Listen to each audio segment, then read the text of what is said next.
What's up, everyone? This is Kevin, aka The Geek, and you are watching our Domination Station NFL tutorial.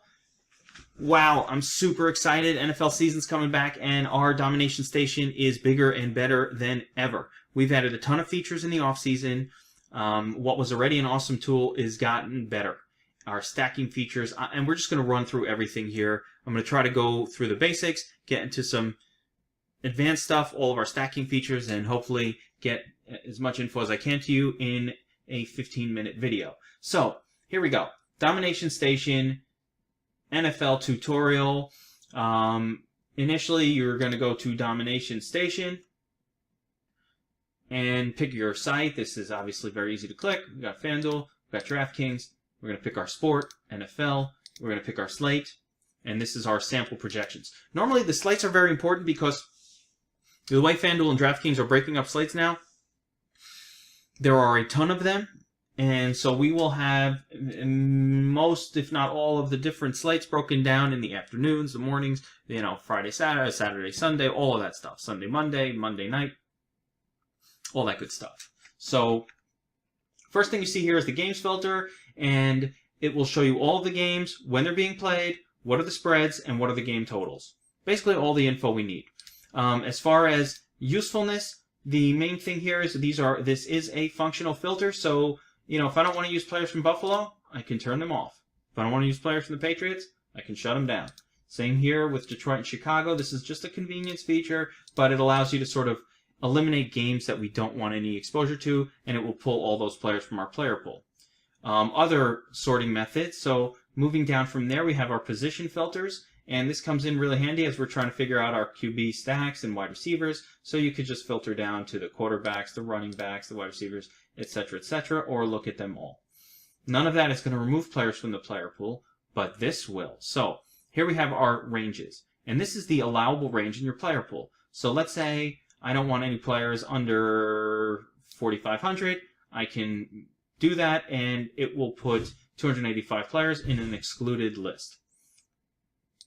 Let's go back. Another thing, and I prefer to use this setting for filtration, is fantasy points range. First thing I like to do, just to get rid of all of the zeros and the one, the players projected really low, because they just clutter up your stuff. So even if I move this just kind of a little bit to 4 or 5, I've eliminated more than half of the player pool, and that's really helpful because who wants a bunch of players that are projected to score under 5 points in their lineups? So this way you don't have to sort through a million players that have literally no chance of even starting that week.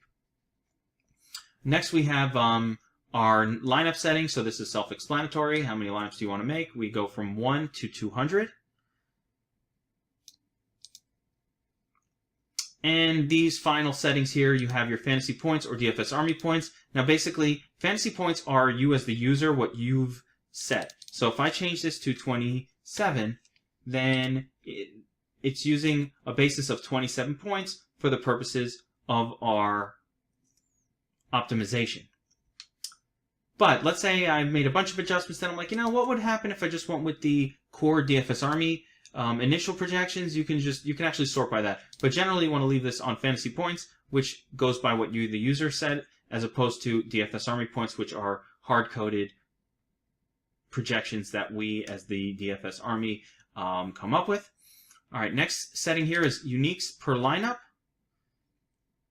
And as you can see here, what this does is we start with a 1, which means every lineup, the next one will just switch one player from the previous one, or it does not force it to do more to the next best optimized lineup. If we want more player diversification, we go with higher numbers. And normally in NFL, depending on how many lineups I'm using, I rarely go with 1. The only time I use the 1 setting is really if I'm doing a 2-game slate or maybe a 3-game slate, 150 entries.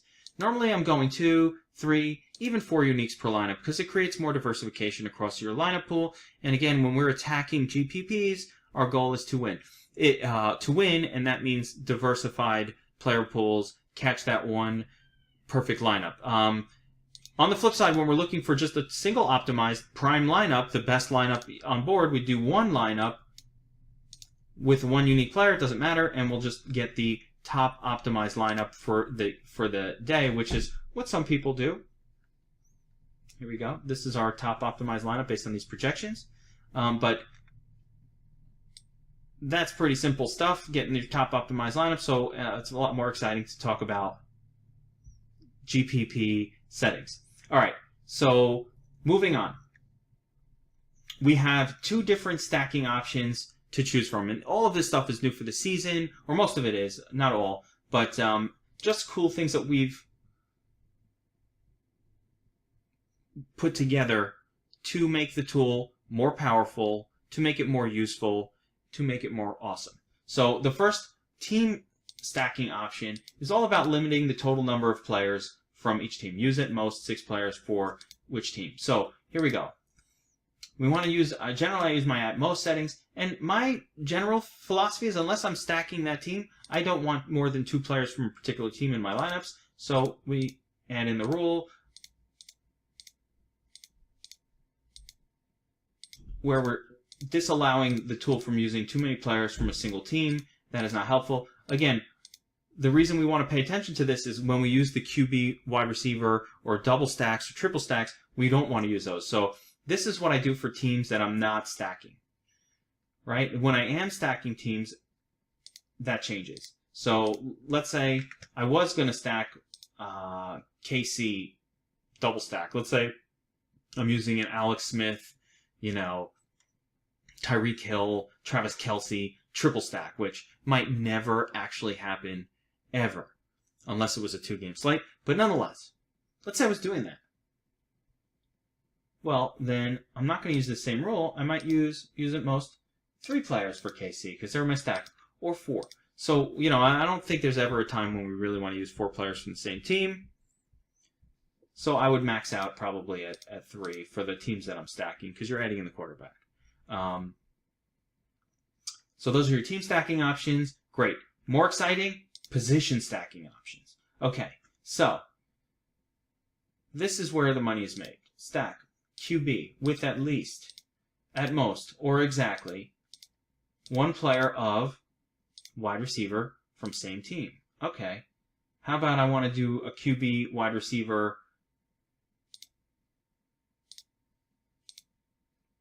tight end stack? What if I want to do QB wide receiver tight end from the opposing team? There are all these different potential stacking options that we can come up with, and this tool allows you to pretty much come up with as many as you want. So what this is saying is for every QB that it uses, it's going to stack it with at least 1 wide receiver from the same team. This rule says 1 wide receiver or 1 tight end for the same team, and here we have 1 wide receiver, 1 tight end from the opposite team. And one of the cool things here about in the DFS Army is we're not just giving you an optimizer and saying, hey, good luck. We're all about learning how to use this the right way. We're all about giving our members the tools for success. And one of the columns that we do each week during the NFL season is called Shark Autopsy. And what that does is it looks at the strategies, specifically stacking strategies of the best players in the world. What are they doing to be successful? And in looking at that, that is how we improve. Imitation is the sincerest form of flattery, and that is what we're trying to do. We're trying to look at some of the best in the world, look at the techniques that work, discover what type of correlations we can use to give us the best chance of success in GPPs in particular, because GPPs are all about building correlation. All right, so here we go. We have these different stacking rules that we can set up.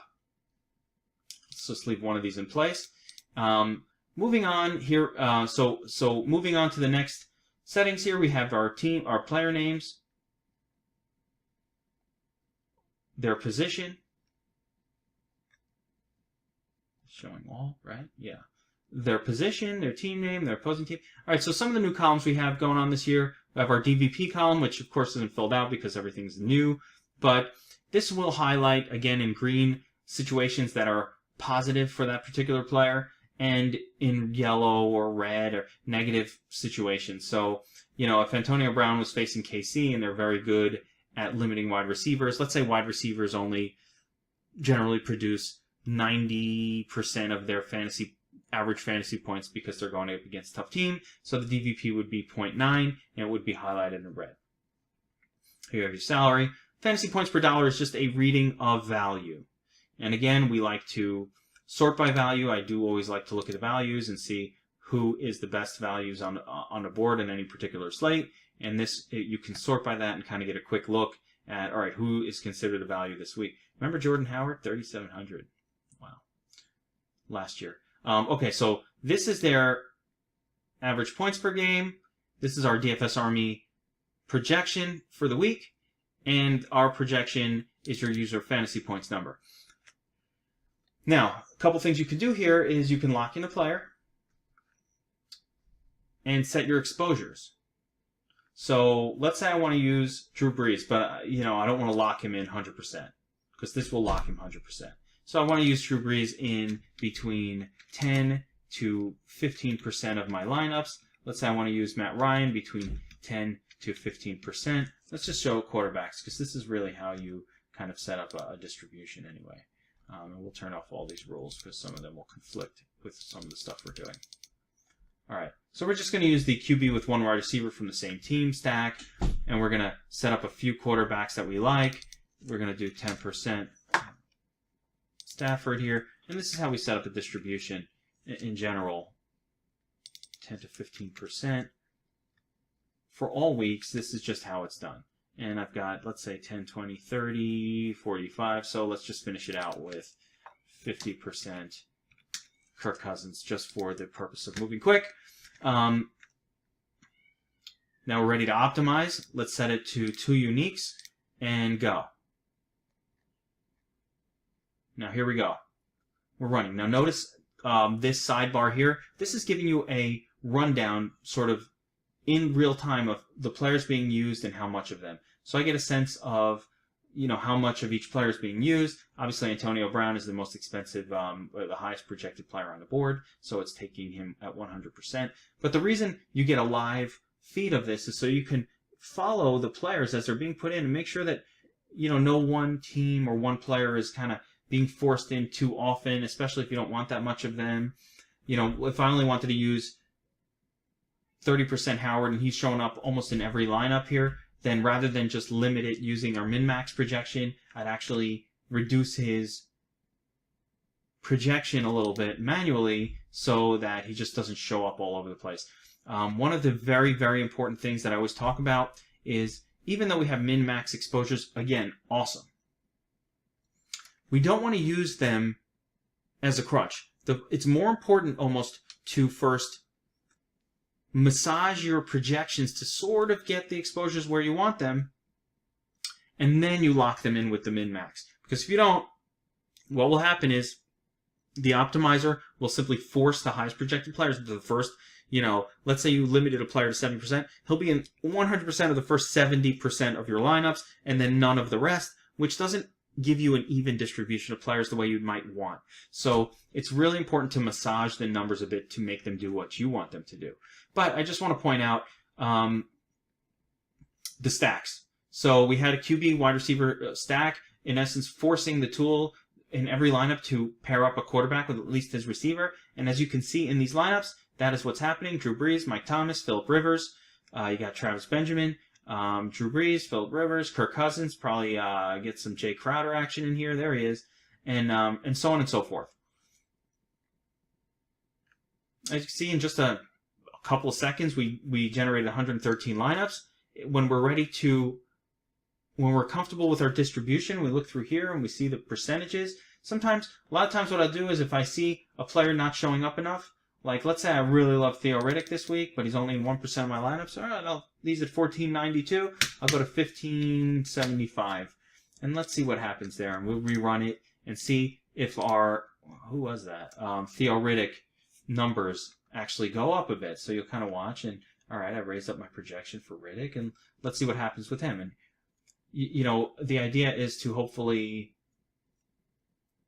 get the mix of players that you want, construct your lineups in the proper way, and make some money on DraftKings. So basically that's it for our DFS Army Domination Station NFL tutorial. I will be in Slack taking questions, giving advice, and all of that. Look out for the Shark Autopsy series, which looks at top players in the world and how they stack their lineups. Thanks, guys.